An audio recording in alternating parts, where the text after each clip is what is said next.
What we're going to do today is show you how to make a basic pot holder. This is a very simple project, even a beginner can do this. And you can see it's a double thick pot holder, the same kind that you probably remember your grandmother having in her kitchen. You can get a variety of different looks just from using a different yarn.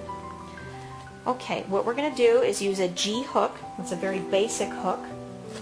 And we're going to use Red Heart yarn. Try to use a yarn that is machine washable because this is going in the kitchen. First thing we're going to do is start our chain. Now if you're not sure how to start the chain, go to crochetaway.com. You can see how to do a chain, how to do single and double crochet, and that's all you need for this project. Okay, we've started our chain. There's the first stitch. We're going to do 43 in a row, just a chain stitch. So there's 2, 3, 4, 5, 6, 7, 8, 9, 40, 41, 42, 43. Okay, we've just done a chain of 43 stitches. Now what we're going to do is some single crochet, and we're going to do that up and down both sides of this chain. So you skip the first stitch, dip the top of your hook, the hook into the top of the second stitch so that you have 2 loops, pull the yarn through. We've just done single crochet. You're going to do single crochet up and down both sides of this chain. But as we get down to the bottom of the end of this first side, I'm going to show you a little trick that we need to do to make sure our pot holder forms correctly. Okay, we're almost done single crocheting the first side of our chain. See, I've got just one stitch to go. Again, single crochet. Now this is probably the trickiest part of the whole thing. What I'm going to do is hold the tail with my pinky so that I crochet that inside, and we're going to cross over to the second loop there and single crochet there. See? Very good.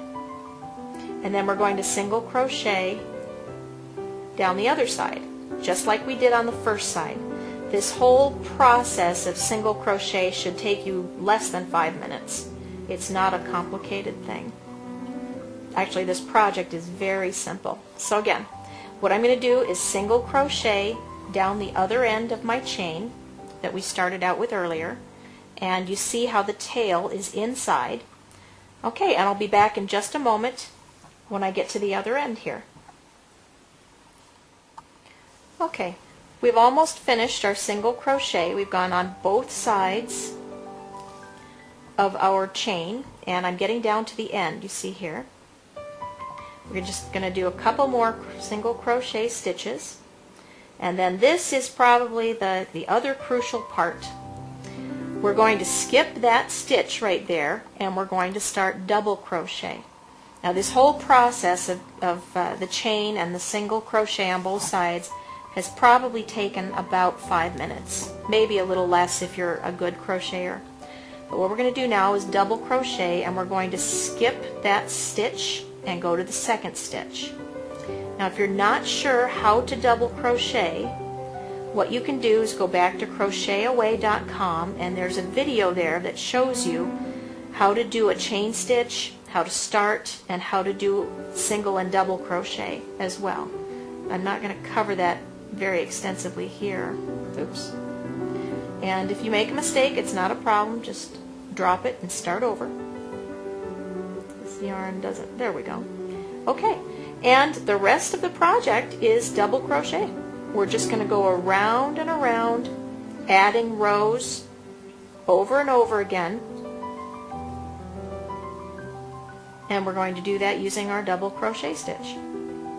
Now, one thing before we stop, I want you to see that it's forming a little pucker there, or a little, almost a little indent. That's to be expected. That's what we want.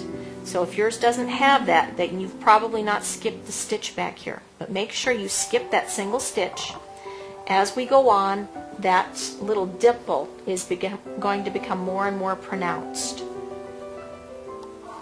Okay, and we'll be back in just a moment to show you progress.